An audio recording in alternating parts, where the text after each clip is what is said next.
Hello everyone, welcome back to my channel. आप सब लोग कैसे हैं? आई हो आप सब अच्छे होंगे, स्वस्थ होंगे और मस्त होंगे गाइस। सभी को नमस्कार, राधे राधे, गुड मॉर्निंग। आज का ब्लॉग है मेरा मॉर्निंग रूटीन गाइस, 6 से लेकर 11 बजे तक का। और सुबह सुबह बहुत सारा काम रहता है बच्चों के साथ। अभी बच्चे तो सो रहे हैं, तो सबसे पहले उठते ही मैंने बना ली थी चाय। यहाँ पे चाय नाश्ता दे दूँगी उनको, क्योंकि इनको जल्दी ड्यूटी जाना है। तो मैंने इनको जल्दी चाय नाश्ता देने के बाद मैं कर रही हूँ यहाँ पे ब्रश। और अंशु को भी उठा दिया था मैंने। अंशु से बोला तू भी कर ले, और इसने बताया कि आज इसकी छुट्टी है। मैंने अगर मुझे पहले पता होता तो मैं इसे उठाती नहीं। तो मैंने कहा चल उठ ही गया तो तू भी ब्रश कर ले। और ये चले गए हैं ड्यूटी। इनकी ड्यूटी जाने के 5 मिनट बाद बना ली थी मैंने चाय अपने लिए, क्योंकि उठते ही मैं पहले पानी पीती हूँ, गर्म पानी, उसके बाद चाय पीती हूँ। और यहाँ पे बच्चे सो ही रहे थे, तो मैंने कहा जब तक बच्चे सो रहे हैं तो मैं फटाफट से अपना काम भी कर लूँगी, क्योंकि बच्चे उठ जाएंगे तो फिर कुछ नहीं हो पाता है, करने नहीं देते हैं। जो काम मेरा आधे घंटे में होता है वो 1 घंटे में होता है फिर इनके साथ। इसलिए मैंने कहा जब तक ये सो रहे हैं तो मैं क्यों ना अपना काम ही कर लूँ। और यहाँ पे सबसे पहले मैं नीचे का बिस्तरा उठा लूँगी, क्योंकि नीचे का बिस्तरा उठेगा उसी के बाद झाड़ू पोछा होगा मेरा। और सुबह सुबह बहुत ज़्यादा काम फैला रहता है, अंदर बाहर सारे जगह।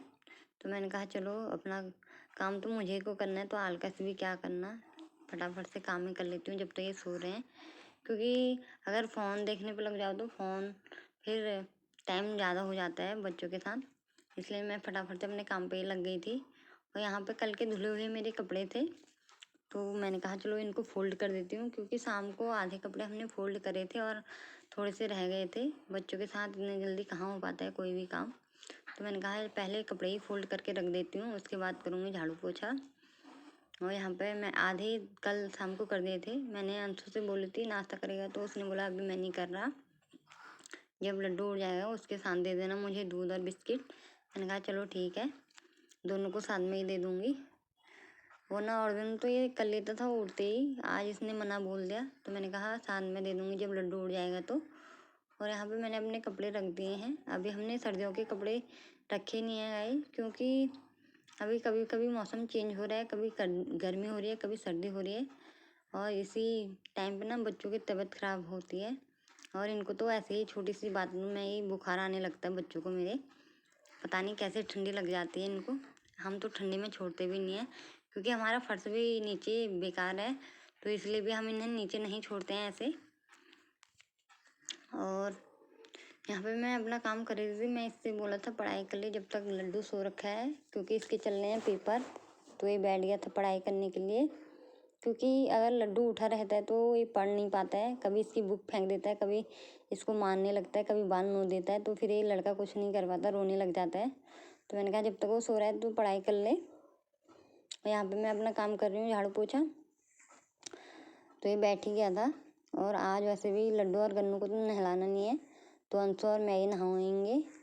तो फटाफट से झाड़ू पोछा करती हूँ, उसके बाद देखती हूँ अगर बच्चे उड़ जाएंगे तो नहीं नहा पाऊँगी जल्दी। अगर सोए रहेंगे तो चले जाऊँगी नहाने के लिए, क्योंकि बच्चों के हिसाब से ही करना पड़ता है काम। अगर बच्चे जल्दी उड़ जाते हैं तो फिर इतनी जल्दी जल्दी नहीं कर पाती हूँ मैं काम। अगर सोए रहते हैं तो हो जाता है जल्दी जल्दी से। और यहाँ पे मैं फटाफट से कर रही थी झाड़ू पोछा। ये भी लग रहा था करके कहीं उठ ना जाए, क्योंकि इनकी अगर थोड़ी सी भी आवाज़ होती है ज़्यादा तो ये उड़ जाते हैं। तो मैं इनको देख भी रही थी करके कहीं उठ ना रहे हूँ। यहाँ पे फटाफट से मेरा झाड़ू पोछा हो ही गया था। अगर बच्चे जल्दी उड़ जाते हैं ना तो बहुत परेशान करते हैं। जब इनकी तबीयत ख़राब होती है तब रोते हैं ये, अगर सही रहते हैं तो फिर ऐसे आपस में खेलते रहते हैं बच्चे। जब इनको सर्दी जुकाम लगा रहता है तब ज़्यादा परेशान करते हैं, वरना आराम से खेलते रहते हैं ये। और सारा काम तो मेरा हो ही गया है, मतलब झाड़ू पोछा, बस अब नहाना ही है और कपड़े धोने हैं। यहाँ पे लड्डू उड़ गया था, तो मैंने लड्डू से पूछा पानी पिएगा, तो पहले बोला हाँ, फिर मना बोल दिया, पता नहीं नखरे दिखा रहा था। फिर मैं इसको अंदर रख के मैं चली गई थी नहाने के लिए। और नहा के आ जाऊँगी फटाफट से। थोड़े से कपड़े थे वो भी धुल दूँगी, क्योंकि आज ज़्यादा कपड़े नहीं हैं। जब ज़्यादा कपड़े होते हैं तभी मैं मशीन लगाती हूँ, और थोड़े से रहते हैं तो उनको हाथ से ही धुल के आ जाती हूँ। और मैंने हाथ से धुल के कपड़े मशीन में सुखाने के लिए रखे थे, तब तक गन्नू भी उड़ गया था। और फिर मैं आ गई गन्नू के पास। मैंने कहा चलो सही टाइम पे उठ गया ये भी, क्योंकि मेरा सारा काम तो ख़त्म हो गया है। बस अब नाश्ता करना है और दिन में लंच बनाऊंगी, और सुबह का सारा काम तो मेरा हो ही गया है जो काम करना था मुझे। तो अभी मैं इनको भी कर दूंगी, क्योंकि मैं तो नहा ही ली हूँ और इनको नहलाने नहीं, तो मैंने कहा इनके मुँह हाथ साफ कर देती हूँ और तेल वेल लगा देती हूँ सर वर में। तो उसके बाद दूंगी मैं बच्चों को दूध, क्योंकि आज मैंने बच्चों को दूध भी नहीं दिया है। और दिन तो ये जल्दी उठते ही पी लेते थे, पर आज दोनों में से किसी ने भी नहीं लिया, तो मैंने कहा चलो अब दे देती हूँ, क्योंकि टाइम हो गया है 10 और टाइम आज ज़्यादा हो गया है। तो इनको पहले इनके सरवर पे तेल वेल लगा देती हूँ और लड्डू की छुट्टियाँ कर दूँगी, क्योंकि लड्डू के बाल थोड़े से बेकार जैसे हैं वो घुंघरालू टाइम में, तो इसके बाल ना अगर खुले रहते तो और ज़्यादा वो हो जाते हैं अजीब से। तो इसकी भी मुँह हाथ पोंछ दिया मैंने और इसकी भी छुट्टियाँ बना लूँगी। और ये इतनी जल्दी कंघी करने नहीं देता अपने बालों में, रोने लगता है, क्योंकि इसके बाल ना थोड़े घुंघरालू हैं तो करने में दर्द करते हैं कंघी करने में। और यहाँ पे इसकी चुटियाँ बांध के फिर मैं इनको दूध दे दूँगी, क्योंकि और दिनों तो मैं जल्दी दे देती, आज दिया नहीं असल में इन्होंने पिया ही नहीं, इसलिए मैंने दिया नहीं, वरना मैं इनसे बोला था दोनों से, तो इन दोनों ने मना बोल दिया था। मैंने कहा चलो अभी मना बोले तो बाद में ही दे दूँगी।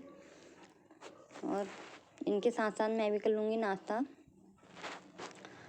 और आज और दिन तो मैं भी नाश्ता जल्दी कर लेती थी, पर आज मैं काम कर लिया अपने सारा, तो इसके साथ बाद ही लेट हो गई हूँ मैं भी नाश्ता करने में। और बच्चे अभी खेलते रहते हैं तो अच्छा लगता है, और परेशान रोते हैं ना तो परेशान कर देते हैं, खुद भी परेशान होते हैं और हम भी परेशान होते हैं। जब खेलते रहते हैं तो अच्छा लगता है। और आज अंशु भी घर में है, तो अंशु के साथ आराम से खेलते रहते हैं। और गाइज मैं आप सभी से एक रिक्वेस्ट करना चाहती हूँ, अगर आप मेरे चैनल पर नए हो तो प्लीज़ सब्सक्राइब करें मेरे चैनल को, बेल आइकन को प्रेस करना ना भूलें, और अगर वीडियो अच्छी लगे तो लाइक भी कर दें गाइज। और 3 बच्चों के साथ बहुत व्यस्त वाला दिन रहता है मेरा, क्योंकि आप कितना भी कर लो, कितने अच्छे से भी कर लो, बच्चे काम तो फैला ही देते हैं, कभी कुछ कभी कुछ, कभी खिलौना ही फेंक देते हैं नीचे, कभी कुछ कर देते हैं। अगर इनको कुछ खाने के लिए दो तो वही बिखेर देते हैं। तो इसलिए ये नहीं कह सकते कि मेरा सारा काम हो गया है, कभी कुछ करते रहते हैं पूरे दिन भर। और अब मैं इनके लिए दूध गर्म करने आ गई हूँ, क्योंकि इनको दूध भी इनको छान के देना पड़ता है, क्योंकि मलाई तो आनी नहीं चाहिए इनके दूध में। अगर अंशु के दूध में थोड़ी सी भी मलाई आ गई तो ये पीता नहीं है, बल्कि उल्टा उग देता है, उल्टी कर देता है ये। तो इसलिए छान के देती हूँ मैं इनको दूध। और मैं भी कर लूँगी नाश्ता, क्योंकि सारा काम तो हो ही गया है, बस नाश्ता करके फिर थोड़े से कपड़े हैं उनको सुखा के आ जाऊँगी छत में। और आजकल इतनी कड़क धूप लग रही है तो कपड़े भी जल्दी सूख जाते हैं, बस 1-2 घंटे के अंदर ही सूख जाते हैं कपड़े। नाश्ता करके जाती हूँ कपड़े सुखाने के लिए। देखो कितनी तेज़ की धूप लगी है। और ज़्यादा कपड़े नहीं थे, थोड़े से ही थे, क्योंकि कल धुले के थे मैंने बहुत सारे कपड़े। हाँ थोड़े से कपड़े इसमें मैंने कहा चलो धो ही देती हूँ, क्या इकट्ठा करना। और जब ज़्यादा कपड़े रहते हैं तभी मशीन लगाती हूँ मैं। और कब सारा काम तो हो ही गया है। खाना अब दिन में बनाऊँगी 12-1 बजे के बाद। अब थोड़ी देर इनके साथ खेल लूँगी, अगर मालिश करनी हो तो मालिश कर लूँगी। गाइस इस ब्लॉग का करती हूँ मैं यहीं पे एंड। अगर थोड़ा सा भी पसंद आए तो प्लीज़ लाइक करें, शेयर करें और कमेंट करें। मेरे चैनल को सब्सक्राइब करें। आपसे मिलती हूँ नेक्स्ट ब्लॉग में, तब तक के लिए बाय।